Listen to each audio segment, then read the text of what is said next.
මේ ලෝකේ ඉන්න හැම කෙනෙකුටම බුදු වීමේ ශක්තිය තියෙනවා. ඔබත් බෝධිසත්වරයෙක් නම් සම්පත්, මමත් බෝධිසත්වරයෙක් නම් මට බෑ ඔබට බලින්න.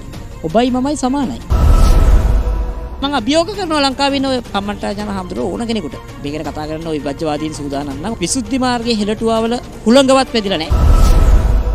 ලෝකේ තියෙනවා කියන විශිෂ්ටම ධර්ම ග්‍රන්ථය ලිව්වා කියන බුද්ධඝෝෂ හඳුරෝ කියන මට පරිසම්පාද තේරෙන්නේ නැහැ කියලා. මම මේක ලියන්න කියලා මම ලොකු අමාරුවක වෙන්නේ අර මුහුද හිඳින ගෙවු ලේනට වෙච්ච දේ මට උනේ කියලා.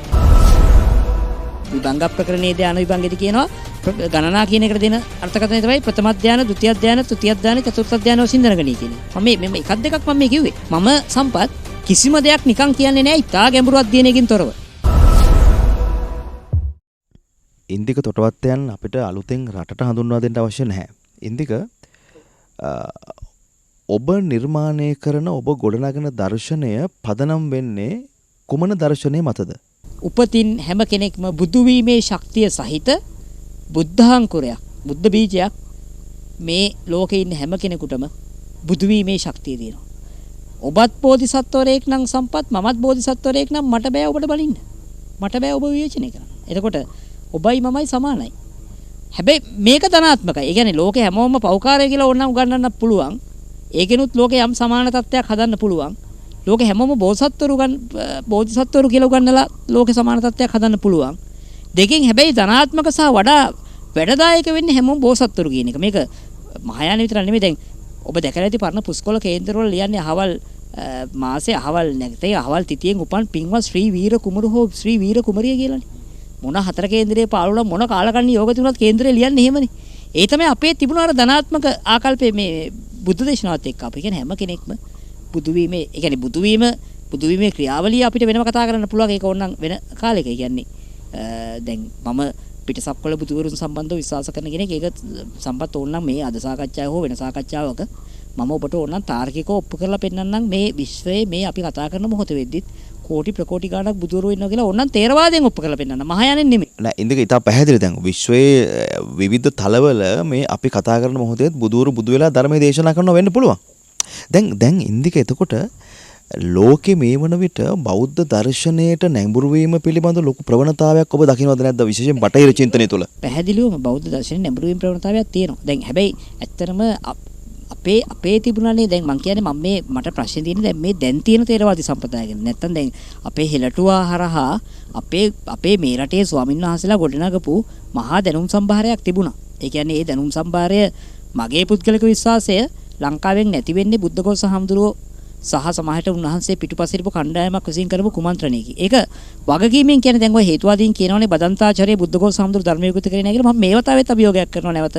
සම්පත් ඔබ මේකේ මැද ඉඳලා මේ ඔබ බාර ගන්නවා නම් මේ කවුරු අභියෝගයක් එල්ල කරොත් මේ සංවාදයක් පැවැත්වීමේ අවස්ථාව ඒ කියන්නේ ඔබ බාර ගන්නවා නම් මම අභියෝගයක් කරනවා. කවුරු හරි කියනවා නම් ලංකාවේ බුද්ධඝෝෂ හාමුදුරුවෝ ධර්ම විකෘති කරේ නැහැ කියලා හේතු සහිතව කරුණු සහිතව ලිඛිත සාක්ෂි සහිතව මම ඒක ඔප්පු කරලා වෙන්නවා. බුද්ධඝෝෂ විසුද්ධි මාර්ගයේ සම්පූර්ණයෙන්ම විශේෂයෙන්ම එක්තරා විදිහක Hindu දර්ශනයට අත්‍යාසන්න එකක්. Hindu දර්ශනයට අත්‍යාසන්න වගේම විශේෂයෙන්ම බ්‍රහ්ම සහභාගීතාවය තමයි ඇත්තටම ඒ කියන්නේ ඒක නරකයි නෙමෙයි මම මේ කියන්නේ සම්පත්. විසුද්ධි මාර්ගය කියන්නේ ඉතාම විශිෂ්ට පොතක්. ලෝකෙ ලියවිච්ච පළවෙනි තීසිස් එක. ඒක අති විශිෂ්ට පොතක්. ඒක ආයේ කතා දෙකක් නෑ. ඒ කියන්නේ දැන් බුද්ධඝෝෂ හාමුදුරුවෝ තුන් පාරක් ලිව්වා කියනවනේ මේ පොත එකම විදියට. නමුත් ප්‍රශ්නේ තියෙන්නේ මම ඔබ අහපින්න මම පෙන්නන මේ බෞද්ධ දර්ශනය දැනට ලෝකේ ව්‍යාප්ත වෙනවා. ඒ අතරිනුත් විශේෂයෙන්ම දැනට බටහිර ලෝකේ ගොඩාක්ම මේ බෞද්ධ දර්ශනය ව්‍යාප්ත කරන්න කටයුතු කරන අපේ ඔබ දන්නවද චිත්නත්තාන් හාමුදුරුවෝ වියට්නාම් ජාතික මහායාන භික්ෂුවක් දලයි ලාමතුමා. හැබැයි ඔබ දන්නවද අපි දැන් මේ අපි බෞද්ධ රටක් අපි තේරවාදී බුදු දහමේ කේන්ද්‍රස් මේ මහා බෞද්ධ රටක්නේ දැන් මේ අපි පන්සලක් ළඟ බාර එකක් කරියොත් පන්සල ළඟ මස් කඩයක් පටන් ගත්තොත් අපි හැමෝම පාරට ඇවිල්ලා උද්ඝෝෂණය කරනවානේ සම්පත් නේද? ඒ කියන්නේ අපි විරුද්ධ වෙනවන්නේ. ඒක හොඳයි. ඒක නරකයි නෙමෙයි. හැබැයි ඔබ දන්නවද අදලත් දලයි ලාමතුමාට ලංකාවට එන්න තහනම්. දලයි ලාමතුමාගේ ජීවිතයේ තියෙන ලොකුම වේදනාව කියලා කියන්නේ එතුමාට ශ්‍රී මහ බෝධියක් දන්ත ධාතුන් වහන්සේ වන්දනා කරන්න බැරි එක. අපි පත් වෙන හැම ආණ්ඩුවක්ම චීනෙට බය නිසා, දලයි ලාමා චීන විරෝධියෙක් නිසා අදටත් ලෝකේ දැනට ඉන්න ජීවමාන බෞද්ධ නායකයන් ලංකාවට එන්න තහනම්. පාපවංශලා දෙන්නෙක් මේ රට ඇවිල්ලා ගියා. මුස්ලිම් දේශකයෝ ටුවරිස්ට් වීසා වලින් එලා මෙහෙ දේශනා කරනවා. කාටවත් කිසි ප්‍රශ්නයක් නැහැ. කවුරුවත් විරුද්ධ වෙන්නේ නැහැ. හැබැයි පාපවංශලා දෙන්නෙක් රාජ්‍ය අනුග්‍රහයෙන් මේ රට ආවා. හැබැයි දැනට ලෝකේ ඉන්න ජීවමාන මහායාන මහා බෞද්ධ නායකයා පාප් වහන්සේට වඩා ඔබ දන්නවද බටහිර ලෝකේ දලයි ලාමතුමාට ගරු කරනවා. එතුමා තමයි දැනට පෘථුවිය මත ඉන්නේ. කියන්නේ මං කියන්නේ අපේ ඉන්න අරිහතුන් වහන්සේලා ගැන නෙමෙයි සම්පත්. ඒ කියන්නේ ලංකාවේ අරිහතුන් වහන්සේලා වැඩ ඉන්නවා කියන එක තමයි මගේ විශ්වාසය. මම කියන්නේ බටහිර ලෝකේ තියෙනවනේ බුද්ධ ධර්ම. ඒක බෞද්ධ දර්ශනයක් මහායාන මුල් කරගත්ත. ඒකත් එක පාප් වහන්සේට වඩා බටහිර ලෝකයේ ගරු කරනවා දලයි ලාමතුමාට. එතුමා නිසා තමයි ඇත්තටම බෞද්ධයන් කියන මේ මට්ටමට හරි බටහිර ලෝකයේ යම් ප්‍රසාදයක් ගෞරවයක් තියෙන. එතුමාගේ අවිහිංසාවාදී අරගලය සහ ඒ වැඩපිළිවෙල නිසා. හැබැයි ත්‍රස්තවාදීන්ට මේ රටට ඇවිල්ලා දේශනා කරන්න පුළුවන් මේ බෞද්ධ රටේ. ඉස්ලාම් අන්තවාදීන්ට ඇවිල්ලා මදරසා කරන්න පුළුවන් බෞද්ධ රටේ. පාප් වහන්සේලා ආවම ගෝල් පේස් එකේ වේදිකා ගහලා රාජ්‍ය අනුග්‍රහයෙන් පූජා පවත්වන හාමුදුරුවෝ පාප් වහන්සේලා ඉස්සරහා නැගිටින රටේ. දලයි ලාමාතුමාට ශ්‍රී මහ බෝධිය වඳින්න තහනම්.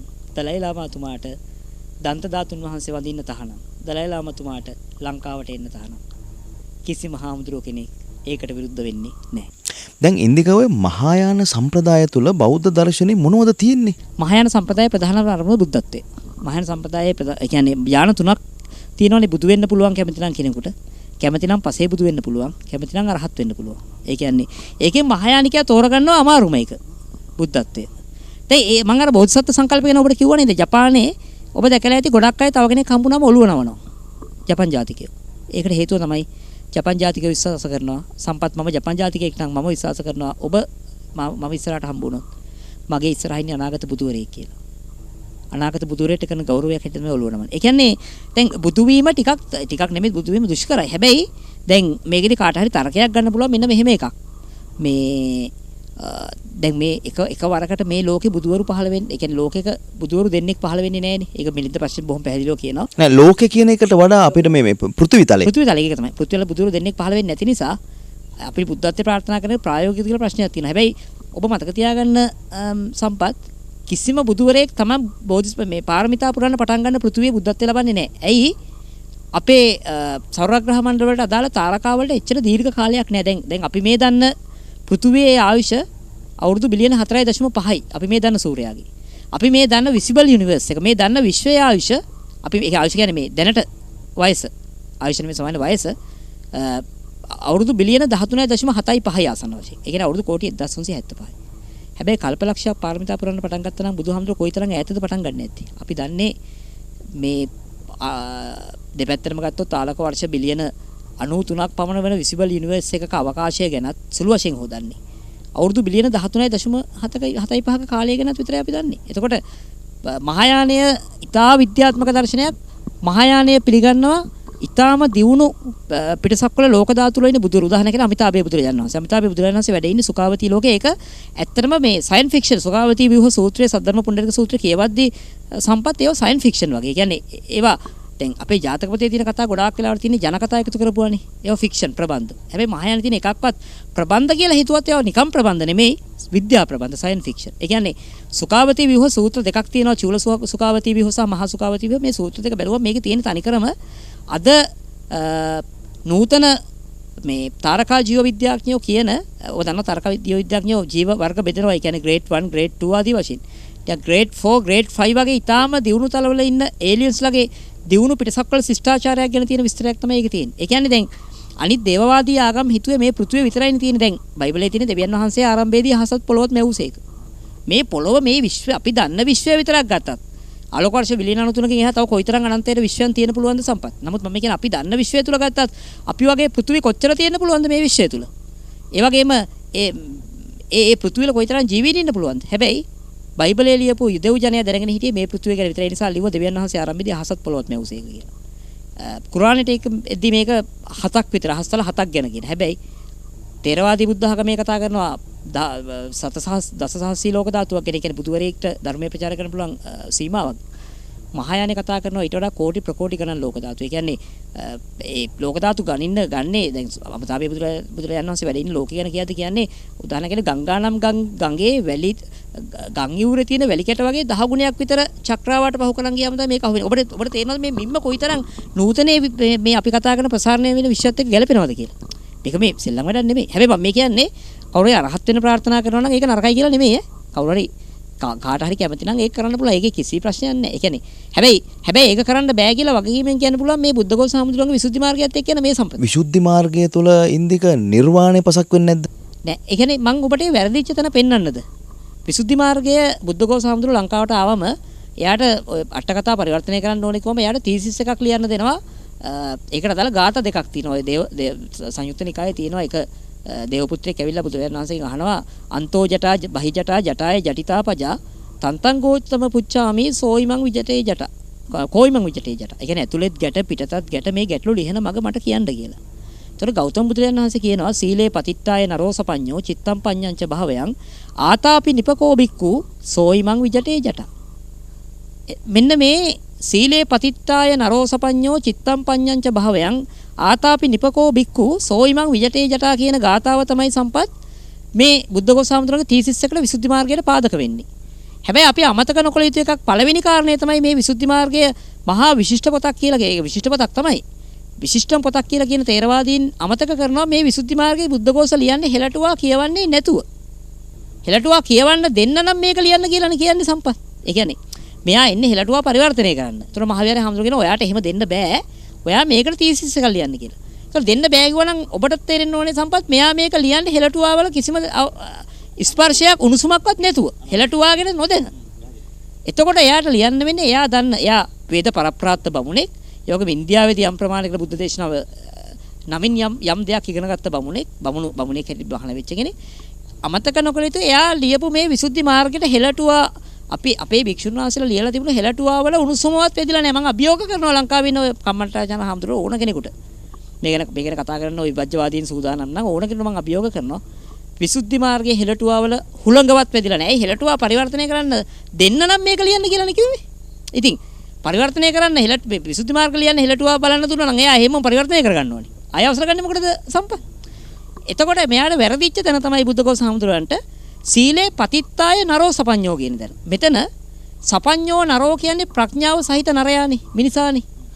බුදුරජාණන් වහන්සේ නරෝ සපඤ්ඤෝ කියන්නේ නෑ සෝවන් නොවිච්ච කෙනෙකුට. ඒ කියන්නේ සුතවා අරිය ශාවකා අසුතවා පුතුජනෝ කියලානේ කියන්නේ තේරවාදී හැටියට. මම මේ කියන්නේ තේරවාදී විග්‍රහය. ඒතකොට තේරවාදී හැටියට යමෙක් සපඤ්ඤ නර ප්‍රඥාවන්ත නරයෙක් හැටියට බුදුන් වහන්සේ හඳුන්වනවා නම් මේ හඳුන්වන්නේ සෝතාපන්න ඵලයට පත්තුණු කෙනෙක් ගැන. එතකොට මේ ගාථාවෙන් විස්තර කරේ සීලේ පතිත්තාය නරෝසපඤ්ඤ සෝතාපන්න වෙනකන් ආර්යකාන්ත සීලය තුල පිහිටනවා. ඒ කියන්නේ ඒක මේ අර ජෛන මහාවීර කියපු නැත්තම් බමුණු ආගමෙන් ආපු පංචශීලයේම නෙමෙයි සම්පත්. මම හිතනවා ඔබ දන්නවා ඒක. ඒතකොට සීලේ පතිත්තාය නරෝසපඤ්ඤ කියන්නේ යමෙක් සෝතාපන්න වුණාට පස්සේ තමයි සපඤ්ඤ නර වෙන්නේ. ඒ කියන්නේ පුතඥ භාවයේ මිදිච්ච කෙනෙක් නොබිලිච්ච කෙනෙකුට බුදුහාමුදුරුවෝ සපඤ්ඤ නරෝ කියලා නැහැ තේරවාදයේ කොහෙවත්. බුද්ධඝෝෂ මේක ලියන්නේ පුතඥයට නිවන් දකින්න විදිය. එතකොට මොකට තේරෙනවද ආරම්භයේ ප්‍රවේශයේ වැරදි කියලා. ඒ කියන්නේ බුදුහාමුදුරුවෝ දැන් සීලේ පතිත්තාය නරෝසපඤ්ඤෝ ඒ කියන්නේ යම් සපඤ්ඤ නරයෙක් ඒ කියන්නේ ප්‍රඥාවන්ත නරයෙක් ඉන්නවා නම් අරිය ශ්‍රාවක බවට පත් වෙච්ච සෝතාපන්න වෙච්ච ඊළඟට එයා චිත්තම් පඤ්ඤංච භාවයන්. එයා සමතයත් විපස්සනාවත් නැත්නම් සමත පුබ්බංගම විපස්සනාව හෝ යුගනද්ද භාවනාවක් හැටියට මේ දෙක එකට වඩනවා. ඒතකොට ආතාපි නිපකෝ බික්කු එයා කෙලස් තවලා අර ඊතුරු සකදාගාමි අනාගාමි ආදී ඵල ලැබමින් අරහත්ත්වේ සාක්ෂාත් කරමින් සෝයිමං විජටේ ජට මේ සංසාරේ කෙලස් කෙට ලියා ගන්නවා. ඒ සෝවාන් වෙච්ච කෙනෙකුට දීපු කෝස් එකක්. ඒ කියන්නේ හරියට මේක මොනවා වගේද කැම්පස් ළමයෙකුට දීපු විෂය නිර්දේශයකට පොතක් ලියනවා ඒ ලෙවල් කරන ළමයෙක්ට සිලබස් එක. ඒ කියන්නේ විභාගෙට ලියන්න කියලා. මෙන්න මෙතන තමයි අවුල. ඒ කියන්නේ සෝතාපන්න වීම සම්බන්ධ වෙන්නෙම තේරවාදී සම්ප්‍රදාය හැටියට. සෝතාපන්න වීම සම්බන්ධ වෙන්නෙම ධර්ම ශ්‍රවණයත් එක්ක දස්සනේන සම්පන්නෝ කියන එක. නැත්නම් දස්සනේන පහ සබ්බාසව සූත්‍රයේ කෙලස් නැති කරන ක්‍රම හතක් තියෙනවා. ඒ හතෙන් භාවනාය පහතබ්බ කියන එක තියෙන්නේ ඇත්තටම සෝතාපන්න වුණාට පස්සේ. දැන් මේවා නොසලකා හුදු විසුද්ධි මාර්ගය අරගෙන විසුද්ධි මාර්ගයේ කසින භාවනා තියෙනවා. විසුද්ධි මාර්ගය හැබැයි අධිමානසික බල ලබන්නේම හරි ෂෝක් ඒකත් කියන්න එපේ. බ්‍රහ්ම ලෝකේ කාට හරි උපදින්න හොඳයි. දේවතලවල උපදින්න හොඳයි. පැරාසයිකෝ පවර්ස් ඒ කියන්නේ ඔය EXP පවර්ස් ගන්න හොඳයි. ඒ විසුද්ධි මාර්ගයේ විශිෂ්ට පොතක්. හැබැයි අපි පැහැදිලිව කියන්න ඕනේ විසුද්ධි මාර්ගේ නිවන් මඟ නැහැ. නිවන් මඟ නැත්තේ බුද්ධඝෝෂ හාමුදුරුවෝ විසුද්ධි මාර්ගය ලියද්දී එයාට මොනවද හෙලටුවා කියවන්න ලැබුණේ නැති නිසා.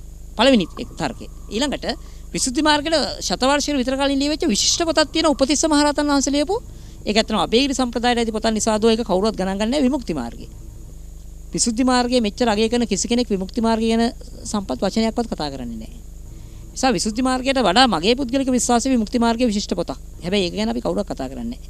දැන් මේකේ බුද්ධඝෝෂ හාමුදුරුවෝ මේ පොත ලියලා එයා මේ මහවිහාරේ දිනාගෙන හෙළටුවා පරිවර්තනය කරලා මෙයා මේ හෙළටුවා ගිනි තියනවා.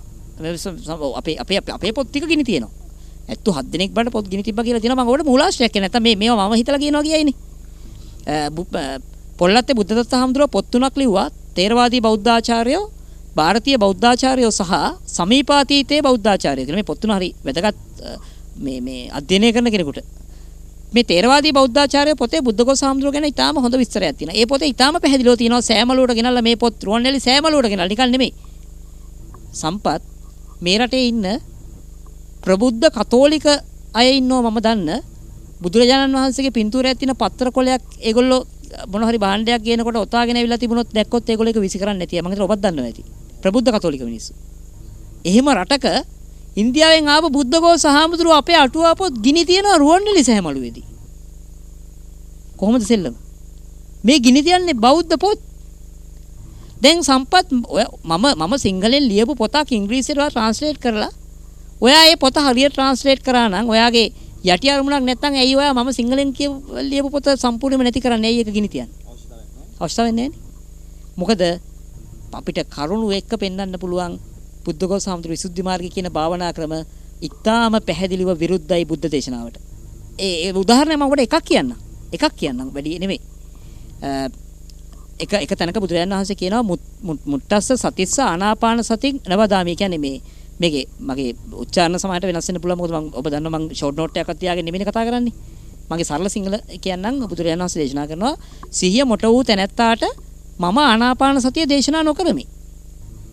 බුද්ධඝෝෂ කියනවා එයාගේ අර චරිත නිද්දේ චරිත විභාගයේදී ඔය සද්දා රාග ද්වේෂ මොහ සද්දා බුද්ධි විතක් සද්දා විතක්ක බුද්ධි කියලා අබෙදනවනේ චරිත හය. එයා කියනවා මේ කවුද බුද්ධඝෝෂ හාමුදුරුවෝ මොහ චරිතය ආනාපාන සතිය හොඳයිලු. බුදුහාමුදුරුවෝ කියනවා සිහිය මොට වෙච්ච කෙනාට මොහ චරිතය මම ආනාපාන සතිය දේශනා කරන්නේ නැහැ කියලා. බුද්ධඝෝෂ හාමුදුරුවෝ කියනවා මොහ චරිතයට හොඳම භාවනාව ආනාපාන සතිය කියලා. එතකොට සම්පත් අපි පිළිගන්න ඕනේ බුදුහාමුදුරුවෝ කියපු එකද බුද්ධඝෝෂ හාමුදුරුවෝ කියපු එකද? ඔව් එතනනේ ප්‍රශ්නේ. මේ එකක් කිව්ව විතරයි කිව්වේ. කවුරු හරි චැලෙන්ජ් කරනවා නම් සංවාදයකට රෙෆරන්ස් එකයි මම කිව්වේ විසුද්ධි මාර්ගයේ රෙෆරන්ස් එක පෙන්නන්නම්. විසුද්ධි මාර්ගයේ තියෙන වැරද්ද. දැන් ඉන්දිකතෝර අද වන විට බුද්ධ ධර්මය අපි අද කතා කරන බුද්ධ ධර්මය දැන් බොහෝ විට ආගමක් වෙලා තියෙන දැන් බුද්ධ ආගම කියලානේ කියන්නේ. නේද? බුද්ධ ආගම. හැබැයි මෙතන දර්ශනයක් නේ තියෙන්නේ ධර්මයක් නේ තියෙන්නේ. එතකොට මේ ධර්මය අත ගොඩ නැගෙන්නෙම මේ විසුද්ධි මාර්ගය හරහාද ඔබ කියන විදිහට. ඔව්. ඒක තමයි ප්‍රශ්නේ. කියන්නේ දැන් අර ඔබ අහලා තියෙනවනේ දන්නෝ බුදුන්ගේ ශ්‍රී ධර්මස්කන්ධා ගීතයේ එක තැනක තියෙනවා ඉර්දීයෙන් යන්නා වූ නෙක්රහතුන්ගේ සෙවණැල්ලේනී හිරු රශ්මිය බංගේ. කියන්නේ අර ඔබ අහලා ඇති කතාවට කියන්නේ වීපැදුරක් වේල ගන්න බැරි තරම් රහතුන් අහසින් වැඩියා කියලානේ මේ රටේ. මේක මේ සෙල්ලම් කතාවක් නෙමෙයි. මේව මේ හුදු අතිශෝක්තියක් නෙමෙයි සම්පත්. ඇත්තටම මේ රටේ අරිහතුන් වහන්සේලා වැඩ හිටපු අරිහතුන් වහන්සේලාගේ යුගයක් මේ රටේ තිබුණානේ. ඒ කියන්නේ මම මේ කතා කරන්නේ අද තේරවාදී සම්ප්‍රදායේ ප්‍රායෝගික නැතිකම ගැනයි මම මුලින්ම කතා කරන්නේ. නැත්තම් රහත් වෙන්න බෑ කියන එක නෙමෙයි මම මේ කියන්නේ. බුදුබවතනෙක් වඩා උසස් කියන මම හිතන්නේ බුදුන් වහන්සේම කියපු එකක් නේ. මම ඒතකොට ඒක අනුගමනය කරනවා මගේ ප්‍රතිපත්තිය. හැබැයි කැමති කෙනෙකුට අරිහත්ත්වය සාක්ෂාත් කරන්න බැරි කමක් කිසි බාධාවක් නැහැ. ඉතින් එදා එහෙම රහතුන් හිටියානම් විසුද්ධි මාර්ගයට කලින් විසුද්ධි මාර්ගයේ මෙච්චර හොඳ පොතක් නම් විශිෂ්ට ධර්ම ග්‍රන්ථයක් නම් විසුද්ධි මාර්ගයෙන් ලියවුණාට පස්සේ රහතුන් වැඩි වෙන්න ඕනේද අඩු වෙන්න ඕනේද සම්පත්. දැන් මම උදාහරණයක් කියන දැන් මොකක් හරි ඉන්ස්ටිටියුට් එකක හිතන්නකෝ ඒ ලෙවල් භෞතික විද්‍යාව කරන සර් කෙනෙක් ඉන්නවා. හරි. දැන් එයා ඉන්න කාලේ ළමයි හොඳට ඒ කියන්නේ දිවෙන්නේ ඉන්න නැත්නම් දිස්ත්‍රික් වලින් ඒ සාමාර්ථ ගන්නවා සමත් වෙනවා. ඊට පස්සේ වෙන අලුත් සර් කෙනෙක් එනවා. දැන් එයා ආවට පස්සේ කිසිම ළමයෙක් ඒකක් ගන්නෑ. හරි. කිසිම ළමයෙක් ඒකක් ගන්නෑ. මම උදාහරණයක් කියන අලුත් සර් ආවට පස්සේ. කවුරු හරි කිව්වොත් මේ අලුතෙන් ආපු සර් තමයි මේ හොඳම සර්. එයාගේ සිලබස් එක එයා උගන්වන විදිහ හරි ෂෝක් කියලා. ඔයාලට මොකක්ද ඒ කියන කෙනා ගැන කියන්න තියෙන්නේ? කතා කරලා වැඩක් නැහැ නේ. ඒ වගේම තමයි දැන් මෙච්චර අපේ හෙළටුවා තියේදී අරිහතුන් වහන්සේලා මේ වීපැතුරක් වේලන්න බැරි තරමට රහතුන් අහසින් වැඩියා කියලා කියනවා මේ ලංකාවේ. අපේ මව්බිමේ. හැබැයි බුද්ධඝෝෂ හාමුදුරුවෝ විසුද්ධි මාර්ගය ලිව්වට පස්සේ එකම එක රහතන් වහන්සේනමක්වත් බිහි වෙන්නේ නැහැ. හැබැයි අපි කියනවා විසුද්ධි මාර්ගය තමයි ලෝකෙ මේ ලංකාවේ විශිෂ්ටම ධර්ම ග්‍රන්ථය කියලා. ඊළඟ කතාව තමයි විසුද්ධි මාර්ගය ලියන බුද්ධඝෝෂ හාමුදුරුවෝ පුතඥයි. බුද්ධඝෝෂ හාමුදුරුවෝ පටිච්චසමුප්පාද විස්තර කරන්න ගිහලා කියනවා මේ මට පටිච්චසමුප්පාද තේරෙන්නේ නැහැ කියලා. කියන්නේ අර වලිගේ මූදහින් ඉන්න කියු ලේනට වෙච්ච දේ මට උනේ කියලා. යෝ පටිච්චසමුප්පාදම් පස්සති සෝ ධම්මං පස්සති යෝ ධම්මං පස්සති සෝ මං පස්සති කියන එක තමයි බුදුන් වහන්සේගේ න්‍යාය. යමෙක් පටිච්චසමුප්පාදේ දකීද හේ ධර්මයේ දකී. යමෙක් ධර්මයේ දකීද හේ මා දකී. මේ ලෝකේ තියෙනවා කියන විශිෂ්ටම ධර්ම ග්‍රන්ථය ලිව්වා කියන බුද්ධඝෝෂ හාමුදුරුවෝ කියනවා මට පටිච්චසමුප්පාදේ තේරෙන්නේ නැහැ කියලා. ඕක තර්කයක් හැටියට මතුවෙනවා මේ ඔය පංචමහාවාදවලදී මට මතක නැහැ පානදුරාවාදයේද ඒක ගත්තේ කියලා මේ ඔය මේ ගුණානන්ද හාමුදුරන්ට එදිරිව මේ ක්‍රිස්තියානි පක්ෂෙන් තර්කයක් හැටියට මේක ගන්නවා මේ බුද්ධඝෝෂ හාමුදුරුවෝ ප්‍රකාශය. මොකද එයා කියනවා මට පටිච්චසමුප්පාදේ තේරෙන්නේ නැහැ. මම මේක ලියන්න කියලා මං ලොකු අමාරුවක වැටෙන්නේ අර මුහුද හිඳින ගෙවු ලේනට වෙච්ච දේ මට උනේ කියලා. හැබැයි අපේ පඬිතුයෝ කියනවා විසුද්ධි මාර්ගය තමයි නියමම මේ ධර්ම ග්‍රන්ථ කියලා. හැබැයි වාසනාවක ලංකාවේ පහළ වෙච්ච ඇතැම් උගතුන් ගිහි පැවිදි ඇතැම් උගතුන් මේ ඇත්ත තේරුම් අරන් මේකට එරෙහිව කතා කරපුවා ඉන්නවා. දැන් ඔය අපේ මට මතකයි මේ මාරසිංහ මහත්තයා කෙල්ලි කැම්පස් එකේ හිටපු අංශාධිපති වෙන්න ඕනේ පාලි හා බෞද්ධ මගේ මතකයි. එතුමා ලිව්වා මට නම හිත මතකයි බුද්ධාගම දේවාගමක් කිරීම කියන පොත. ඒක එතුමා ඉතා පැහැදිලිව කරුණු සහිතව මේ විසුද්ධි මාර්ගයේ අවුල පෙන්නනවා. නිසා විසුද්ධි මාර්ගයේ බොහොම පැහැදිලිව මං කියන්නේ ඒක නොකිය යුතු පොතක් නරක පොතක් නෙමෙයි. ඒ පොත මේ ධාන වඩන්න අධිමානසික බල ලබන්න දැන් ඒ පොතේ අභ්‍යාස මම කරලා තියෙනවා. ඒ පොත විශිෂ්ට පොතක්. නමුත් ඒ පොතේ නිවන් මඟ නැහැ කියලා. අන්න එකයි දැන් ඔබ කියන්නේ බුදුදහමේ අග්‍රඵලය ඒ පොත ඔස්සේ ගොඩ නැගින්නේ නැහැ කියලා. එතකොට වෙන්නේ දැන් තේරවාදී සම්ප්‍රදාය නම් කවුරු හරි ඉන්නේ එයා අඩු ගන්න සෝතාපන්න වෙන්න එපයි සම්පත්. තේරවාදී කියන්නේ අඩුතරමින් මේ ආර්ය ශ්‍රාවකයෙක් කියන්නේ සෝතාපන්න වුණාමනේ. දැන් මහායානිකෙක් නම් එයා බුදුබව පතනවානේ. දැන් මේ විසුද්ධි මාර්ගයට ගියාම වෙන්නේ ඒගොල්ලෝ බුදුබව පතන පැත්තෙත් නෑ සෝවන් වෙන පැත්තෙත් නෑ. ඒ කියන්නේ බලද්දි මුකුත්ම කරගෙන නෑ. මේ රටේ සුවහසක් දෙනාට ඇයි මේක පසක් වෙන්නේ නැත්තේ? පසක් වෙන්නේ නැත්තේ අපි අර ගතානුගතික චින්තනයේ යම් දෙයකට අපි වහල් වුණාට පස්සේ සම්ප්‍රදායකට වහල් වුණාට පස්සේ අපි ඒකම ඇත්ත කියලා හිතාගෙන වැඩ කරනවා. ඒ කියන්නේ මේ ඒක ගැන අලුතෙන් හිතන්න කවුරුවත් පෙළඹෙන්නේ නැහැ. දැන් මුනිදාස කුමාරතුංග මහත්තයාගෙන් පස්සේ තමයි ලංකාවේ අවංකවම යම් ප්‍රමාණයකට හරි මේ ලංකාවේ චින්තන විප්ලවයක් ඇති වෙන්නේ. එයාගේ හරි ලස්සන කවියක් තියෙනවා. මේක ලංකාවේ සියලු දරුවන්ට මේක මම හැමදාම කියනවානේ වැඩි හිටියොන්ට මේක කතා කරලා ලොකු තේරුමක් නැහැ. ලොකු ගස්වල ඇදාරින්න බෑනේ.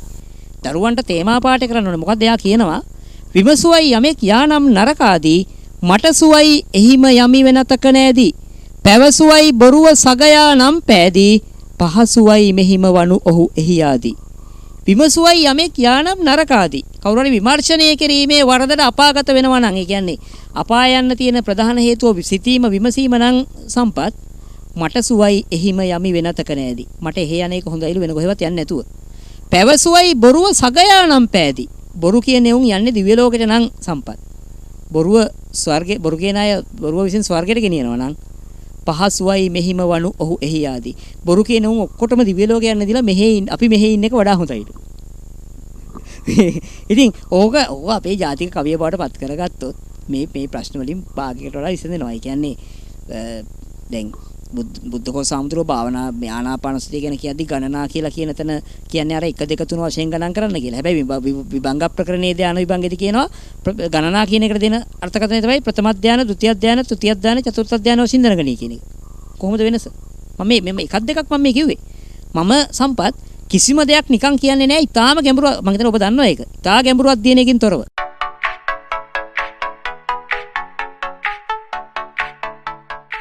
දිනපතා මෙවැනි වීඩියෝ නැරඹීමට පහත බටනය ක්ලික් කර අපව සබ්ස්ක්‍රයිබ් කරන්න. වීඩියෝ එකක් දැමූ සැනින් එය ඔබට ගෙන්වා ගැනීමට සීනුවද ක්ලික් කරන්න.